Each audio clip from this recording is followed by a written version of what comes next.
Everyone, it's Daniel here. Today I'll be ranking every single Genesis album closer. The other day I did a ranking of all the Genesis album openers, which that was like a couple of days ago, so it shouldn't be too hard for you to find. So yeah, that's on my channel.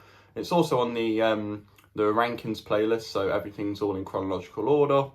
I've done like rankings of games and albums and yeah. But anyhow, let's get into the video. So yeah, I've got it all on my list, on all to my right. Yes, I do know the difference between left and right. Don't worry. It's just that I'm recording this video, vice versa. It's kind of confusing, but yeah. Anyhow, let's get on with this list. So yeah, so there are 15 Genesis album closers because there were 15 album openers. So that means there has to be 15 album closers. So yeah. So let's get into this ranking then, shall we? Alright, so at number 15, I'm going to go with One Man's Fall from Calling All Stations. Now, I don't really remember this track that well, and yeah, I don't think it's the best album opener. It's kind of forgettable, I can only remember like the synth part by Tony Banks, and that's pretty much it. But yeah, I'll definitely have to re-listen to Calling All Stations, and yeah, and it's quite a long track as well. It's about 8 minutes. So yeah, and Calling All Stations, they tried to go back to, their long track roots and all that, doing like quite long tracks like over like the 7 minute mark and all that. But yeah, it didn't kind of work. It kind of didn't work, But oh well, Calling All Stations isn't a terrible album. I would say it's a good album, but it's not a great album. We can all agree on that. I doubt there's anyone in the world that actually thinks it's the best album by Genesis. There might be. I don't know. There might be at least like 1 or 2 people. I don't know. But anyhow, I can understand with the other albums. Calling All Stations, yeah. I could probably say the same about the next album, but at number 14, I'm going to go with A Place to Call My Own, which is from Genesis to Revelation. Yeah, quite a short song.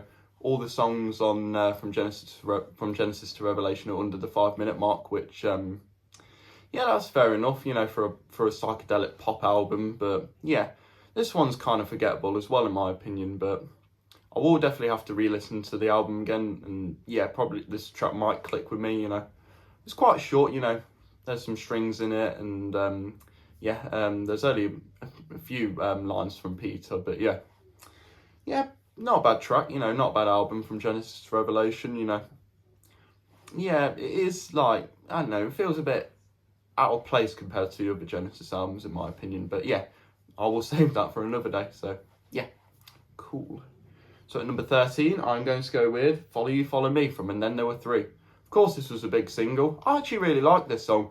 I love that muted guitar sound we get from Mike, which he would use that sound on other songs like Throwing It All Away, The Living Years, which of course by Mike and the Mechanics. And he would just use that sound, Hold On My Heart, So cool. I actually really like this song, Follow You, Follow Me. It's a Genesis classic, it's a hit single, But does it work as an album closer? Kind of, but it's not the most exciting album closer. I'd rather this, come straight after Say It's Alright, Joe, and before The Lady Lies. Have The Lady Lies as the album closer, because that'll be quite an odd album closer, but it would work a lot better in my opinion. But Follow You, Follow Me, you get sort of like this progressive stuff, like from tracks 1 to 10, and then you get Follow You, Follow Me to end the album, which I don't mind this as an album closer. I'll go along with it.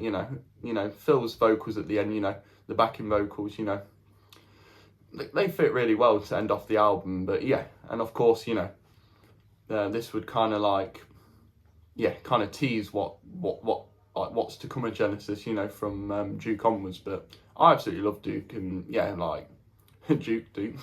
Yeah, I love that album. But yeah, I'll talk about that album much later. But yeah, But yeah, from this album onwards, Genesis would start going for more of a, they would shift more into a sort of like a pop sound. Not exactly popped, on the albums like Duke or Abacab, but from Self-Titled onwards, I can definitely agree. But yeah, Follow You, Follow Me, great song, but does it work as an album closer? Kind of, but yeah, it's not the most exciting album closer. Yeah, yeah. Unlike Visible Touch, I think this song actually like sort of works, but yeah. Oh well. So number 12, I'm going to go with Isle of Plenty from Selling England by the Pound. Basically reprises the intro of Dancing with the Moonlit Night. Comes straight after the Cinema Show, which that's a great track. Just brilliant. The Sims from Tony Banks, absolutely fantastic. But yeah, Isle of Plenty, you know, I quite like it. But yeah, like it's just a reprise of the beginning of the album, if you get what I mean. So nothing that exciting. It's quite short, but yeah, ends the album quite nicely. So that's good. So yeah, number 11, I'm going to go with The Knife. This might upset a few people. Here's what I like about the track. So the track itself's great. Probably the most heaviest Genesis track. Of course, this was before Phil and Steve joined the band. Of course, we had John Mayhew and Anthony Phillips, which are both really good musicians in my opinion. That organ intro though, and then when the song kicks in, absolutely mental. This song is, all of it. But does it work well as an album closer? Kind of. Here's what kind of bothers me. Trespass, like I said before, yeah, it's an album that I don't usually come back to, but if I revisit it more, I'll probably like it a lot more, if you get what I mean. But yeah, still a great album, in my opinion, and Genesis classic, a prog masterpiece, I guess. Well, not there with like Nursery Crime, Foxtrot Selling England, or The Lamb, but you know, definitely not far behind. But The Knife, you know, I feel like the album's like kind of like going somewhere with The Knife, you know. If they had it a bit earlier on in the album, have a track like Stagnation to end off the album, I think, yeah, maybe swap the two tracks together. If they had The Knife to start off side 2, then yeah, that would be cool. Because like The Knife, I feel like the album's kind of going somewhere, you know, I'm getting excited, I just want more. But once The Knife ends, then I'm like, yeah, the album's done. Okay, fair enough. But yeah, I kind of wish this track was like at the start side 2 and then have Stagnation at the end, which Stagnation would be a really good album closer in my opinion. But yeah, Knife's a great track, but it's a good album closer, but I'd rather have Stagnation, you know, kind of do a swap thing, you know, sort of thing. But yeah, I'm not going to doubt this track. This track's fantastic, and especially when they did it live with Phil and Steve. The song was like 100 times better when they did it with the band, of course. So yeah. So now we're getting into the top 10 now. At 10th place, I'm going to go with It's Gonna Get Better from the Shapes album from 1983. So yeah. I really like this track actually. I love the cello intro, you know, which was sampled, you know, quite clever, you know, instead of them using a mellotron, you know, that sort of thing, because they hadn't used a mellotron since, and then there were 3, or a curious. Well, the last time Tony Banks ever used a mellotron was on his solo album Curious Feeling, which that's a great album. I'll have to review that at some point. Yeah. What I like about the track, you know, I think it's really cool track. I love the synth bass, just like the synths are really cool. Quite like the guitar part. You know, the drums are really cool. You know, the overdubs and stuff, really nice. I think this song ends off the album really well, because it's kind of like when you walk out of like a cinema or something, you get that feeling, you know, when the credits roll, that sort of thing. You know, it kind of makes you feel warm, you know, after listening to the album. Well, besides one track, but yeah, I think It's Gonna Get Better as a great album closer in my opinion. We're definitely getting into like the top tier album closers category in my opinion. So yeah, It's Gonna Get Better gets a thumbs up from me. I was going to say something else about the track. I think this works really well.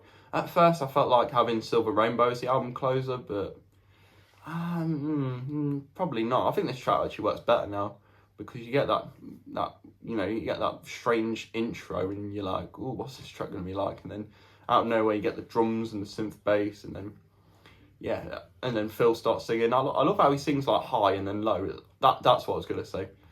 The juxtaposition's like absolutely perfect in the song, and I think it works really well as an album closer. And the production in this album, you know, all the songs, you know, have like the same synth sounds and all that, but at least you can tell all the songs are from the same album, which yeah, that's good. But every song has like different, like has different pattern to it, you know, different chords and all that, and yeah, all have their own true colours, you know, that sort of thing. So yeah, it's my number 10. It's Gonna Get Better from Genesis, 1983. At number 9, I'm going to go with Another Record from Abacab. So Abacab is one of my favourite album openers, but Another Record, is it one of my favourite album closers? Yes. you know, I think it's a great album closer. I think it works really well. Reason why it's a bit lower, I don't know. I just feel like the other ones are just a tad bit better. Another Record's just a fun track. All right, the start of the track's quite, yeah, it starts off like quite like slow, you know. You get Tony Banks on the piano and the synth, and then the synth's doing like this orchestral like part, which is pretty nice. And then you get some really cool guitar parts from Mike, and then the song actually like starts, and then you get the drums, and then the piano goes do do do do do do do. I love this song. It's just fun. It's just a really fun album closer. It ends off the album perfectly because Abacab's quite a fun album, quite a fun and energetic album. You know, none of the tracks feel like slow or like seem like they drag on a little bit. You know, that's what I love about Abacab. Like, it's just a perfectly paced album. You know, not too fast, not too slow, just fun and energetic. And yeah, I think the song ends off and I think this song ends perfectly. And yeah, another record gets a thumbs up from me. Just put another record on because you know he'll like it. So yeah, cool little reference there. So at number 8, I'm going to go with trying to do number 8. Okay, yeah, number 8. Number 8, I'm going to go with. This might annoy some people, but Supper's Ready from Foxtrot. Absolute classic. I love this song, especially like, yeah, at the start, you know, it's just build it up, and then you get like that, and then you get that, you know, that cool guitar part from Steve, and then like it goes like slow and quiet again, and then Peter says a flower, and then do do do do, and yeah, that bit just like absolutely like, I don't know. And if you've ever seen Genesis live in person or on video, you know, it's just impossible not to imagine this part of the song, Willow Farm. Yeah, it's impossible not to imagine Willow Farm without imagining like Peter running around on stage dressed as a flower. You know, I just always think of that every time. It's absolutely fantastic. I love this song. I think it works well as an album closer. But you know, it's this long suite. You know, you get Apocalypse in 9/8, and then just the whole suite ends off perfectly. But I don't know. I just feel like it's not as strong as some of the other tracks, if you get what I mean. But yeah, I think it's still a great album closer. You know, it is a suite after all. But yeah, I think it ends off nicely, and yeah, you know, but I just still kind of want more. This kind of like what I said with the Knife, you know, that sort of thing. You know, I kind of expect more, but I wouldn't want to swap Supper's Ready with another track because like that whole suite pretty much takes up the whole of side 2, besides Horizons, which is the Steve Hackett on acoustic guitar introduction, which that's fantastic as well, and he still performs that, which is really cool. And yeah, Supper's Ready is my number 8. Hey, see, you did it there. Right, so at number 7, I'm going to go with The Fountain of Salmacis from Nursery Crime. That Mellotron intro, absolutely fantastic. And then you get the isolated guitar, absolutely brilliant. The drum beat's fantastic. The vocals are great. Just a fantastic album closer, in my opinion.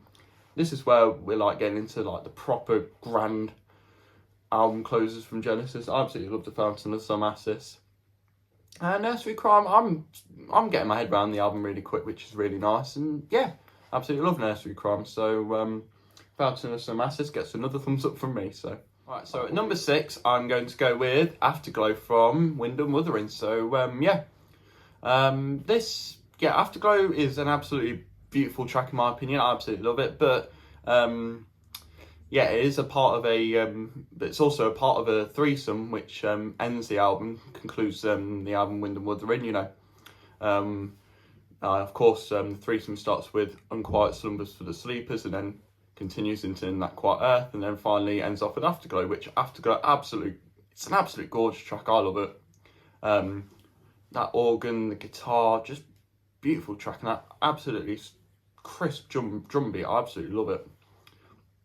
Phil's vocals are absolutely beautiful. I just love this song. I think it ends off the album perfectly. You know, definitely gives you like a wintry feel to it. You know, kind of reminds me a bit of Christmas, a bit sort of like Blood on the Rooftops, which I'll probably class as a Christmas song because yeah, of course, watching the Queen on TV. You know, that's a traditional thing people used to do at 3 o'clock, but every Christmas day when she was alive, of course. Rest in peace to the Queen. But yeah, talk about Afterglow. Just beautiful track. They still performed it on their later tours, which fantastic. I love this track. Just a brilliant way to end off the album. Nothing too over the top and all that. Of course, we just had two other tracks which sort of concluded the album. And very much like Los Endos, that sort of thing, which Los Endos will be coming up very soon. So stay tuned for that. So yeah, Afterglow is my number 6 favourite Genesis album closer. So now we're in the top 5. So at 5th place, I'm going to go with It from The Lamb Lies Down and Broadway. Now, I don't hear this song getting talked about that much, which is a real shame. Oh, that synth when it goes, it's so cool. Like the way it goes from like I don't know how to describe it actually. Like the synth goes like low to high. It's like so cool. Like I love it. Just brilliant. Just a great way to end off like The Lamb Lies Down on Broadway. Definitely concludes the whole like adventure of Rail, and I think it's absolutely fantastic. Peter's vocals are great. It's a great way to great send off. Great way to send off Peter. As the vocalist from Genesis. For the band to say their last goodbyes and all that, and just think it's a brilliant track. The drum beat's absolutely fantastic. I love everything about it. It's just a nice way to say goodbye to Peter. From all us listeners. From us, no, I can't talk. From us listeners and the band themselves, Phil, Mike, Steve, and Tony, But luckily, after Peter left, of course, Phil would take over on lead vocals, and that was definitely the right decision. So yeah, It is my number 5 favourite Genesis album closer. One of my favourite tracks from the album, and definitely ends it perfectly. So yeah, I definitely have to revisit The Lamb at some point. I still think it's great. The tracks that definitely stand out are definitely my favourites, so that's good. So at number 4, I'm going to go with The Brazilian from Invisible Touch. Yeah, so we went from the album opener being my least favourite. We went from the album opener being my least favourite album opener on when I ranked all of them, from the album closer being my 4th favourite on the list, which, I absolutely love The Brazilian. Listened to Invisible Touch last night, one of my favourite tracks in the album. Definitely feels quite progressive, sort of feels like an 80s version of Los Endos sort of thing, which I absolutely adore anyways. That synth when it goes, and you got a really cool drum beat, a percussive groove going on in the background. The guitar solo at the end's fantastic. It's just fantastic, and those weird sounds, I don't know, it either sounds like a machine, sort of like Mama, that sort of thing, or like a train, like chugging along or something, or like beginning to like operate or something. It's such an unusual sound, and a really strange way to end off the album, sort of like It, in my opinion. These two tracks could probably swap, in my opinion, but I'm going to go with The Brazilian because I think this track's fantastic. I mean, side 2, you've got Anything She Does, a pop rock track which should have had the Phoenix horns on it, because if you're going to have a horn sound on the keyboard, might as well just bring back the Phoenix horns. But yeah, and then you've got the fantastic Domino, which is like my favourite track on the album. Mini Sup Is Ready, in my opinion. That would have been a nice way to end off the album, but I definitely prefer The Brazilian as an album closer. Throwing It All Away, which absolutely gorgeous track. And then The Brazilian, I mean, come on. It's one of the most strangest Genesis tracks. I don't think they performed it live, but it's fantastic. I love this track. Just a really cool track, in my opinion. The 80s production really fits the track, and gets a thumbs up from me. All top 3. These weren't actually that hard. These were like the easiest to pick. The ones in between, the ones in between, like in the middle of the list, were quite tricky. A lot of swapping, if you get what I mean. But number 3, I'm going to go with Duke's End. Why do I pick this track? It's basically a reprise of Behind the Lines. Kind of. The start is, but this time around, you've got some percussion going on, like congas and all that. Yeah, really fitting. And I mean, just to start the album, it's just brilliant. Duke's Travels is such a cool, like, progressive track. I love it. Duke's End ends the album off perfectly. Definitely feels like an end credits, the sort of music you hear in like a credits roll sort of thing, at the end of films. It just fits really well.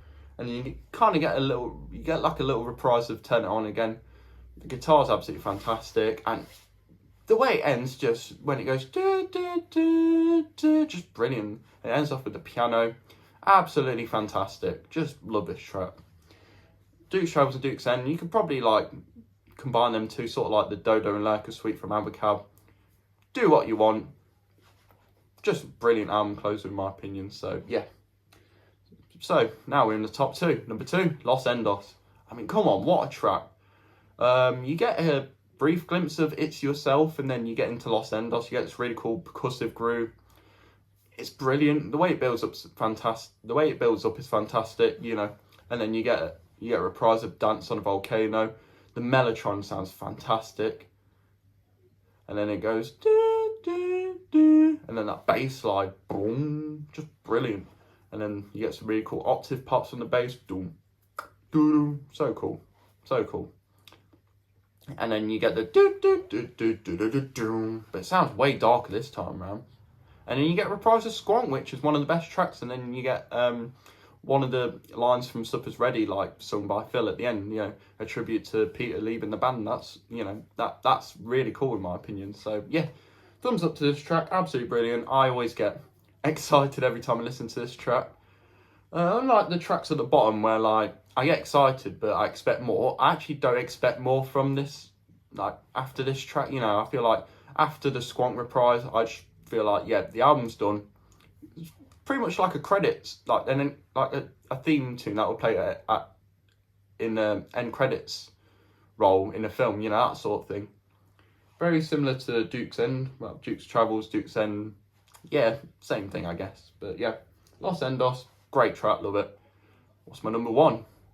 Well, my number 1 favourite Genesis album closer is, I think you've guessed it already, Fading Lights from We Can't Dance from 1991. Now this track gets me emotional every time. We're saying goodbye to Phil. It's last ever Genesis track ever played on. This could have been the last Genesis album if Calling All Stations didn't happen. But yeah, it's just brilliant. It starts off with an absolutely beautiful Roland TR-808, and then you get some really beautiful airy synth sounds, you know, and it gets a bit intense here and there. Phil's vocals are great, the lyrics are absolutely beautiful. Now These Are the Days of Our Lives, which, not to be confused with the Queen song, but yeah, absolutely beautiful. And then the song kicks in with the real drums, absolutely brilliant drum beat from Phil. You even get a gong in there, bass pedals, you get some really cool guitar parts from Mike. Oh, that synth part from Tony Banks definitely reminds me of something from Abacab, you know. The synth sound that heavy, like, sounding, they could be compared, like, the synths could be compared to a guitar, you know, sound-wise. It's absolutely fantastic. Tony Banks just does not stop playing. Du, du, du, du. And then we kind of go back into, like, the actual song, you know, with the airy synths and the drum machine, and then the song just ends. Fantastic. Just a beautiful way to end off We Can't Dance. It's pretty much the same in Grace on the album, because like We Can't Dance is a bit of a mixed album. You get like these more mainstream tracks like No Son of Mine, Jesus He Knows Me, Hold My Heart, Way of the World, which I think that's a really underrated song. You know, all the other tracks. Fading Lights definitely feels like a progressive rock track, or, you know, a prog track at least, you know. You know, it's quite soft, but it's just beautiful, just a beautiful way to end off the album. You get all these features which were on previous Genesis albums, which, you know, you get a heavy synth part, really cool heavy synth solo, just amazing. I love this track so much. Just a 10 and a half minute epic on the album. It's the longest track on the album, but it definitely deserves to be. So yeah, if you've never listened to Fading Lights, you need to listen to it right now. It's an absolutely fantastic track. I won't class it as underrated because Genesis did perform this track quite a lot live, but it's still a masterpiece. I mean, come on. Fading Lights, love this track to death. So yeah, that's my number 1. So yeah, thank you for watching, everyone. Please do let me know what you what you think of Fading Lights, and tell me how you would rank each Genesis album closer, you know, from like top to bottom, bottom to top. Do it however you want. So yeah. This is just my opinion, so don't get mad at me, please. Actually, before I end this video, let's revisit the list. So at number 1, Fading Lights. Number 2, Los Endos. Number 3, Duke's End. Number 4, The Brazilian. Number 5, It. Number 6, Afterglow. Number 7, The Fountain of Samasis. Number 8, Sub is Ready. Number 9, Another Record. Number 10, It's Gonna Get Better. 11, The Knife. The Knife. Sorry, I can't talk today. Yeah, excuse me. Yeah. Number 12, Isle of Plenty. Number 13, Follow You, Follow Me. Number 14, A Place to Call My Own. And number 15, you know, still a good track though. One Man's Fall. My opinion could change in the future, but I will definitely keep you up to date. So yeah, thanks once again, everyone. Take it easy, and I shall see you all in a bit.